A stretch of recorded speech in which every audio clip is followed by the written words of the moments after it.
Agora se queda na reapertura de Logata Centro Colorado, que forma parte de Stichting Junto, um momento muito importante para Logata brinda ajuda para estes que sofrem de adicção e saúde mental, especificamente a basis GGZ.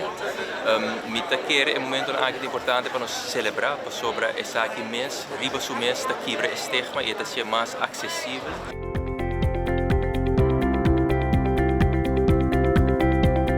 Stichting Junto é partners que forma parte de full stuurgroep GGZ. Essa aqui é grupo de tour stakeholders que trabalham junto para brindar qualidade de serviço para a adicção e saúde mental. Se nós vamos ainda não passa, Gabinete Wave Cruz 2, nosso ministério, nós abinta alocar mais fundo para tour e diferentes fundações que trabalham dia e dia para melhorar a qualidade aqui de forma cambio também na vida do este que tem ministério desse aqui. Me está sumamente agradecido na tour este que essa aqui possível é a RAD de Stichting Junto e diretiva de Stichting Junto tour, pero tour é trabalhador para sobre o PBI é trabalho aqui tá trabalho maneira não bisa ondankbaar.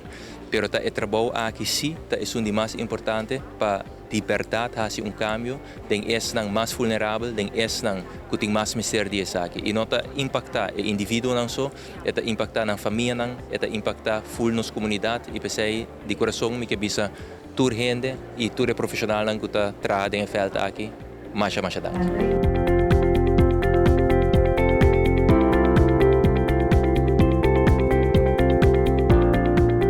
Em nome do governo de Aruba, avemos que felicitar Stichting Junto, que é grande logro aqui de remodelação importante que aguardo aqui no Centro Colorado.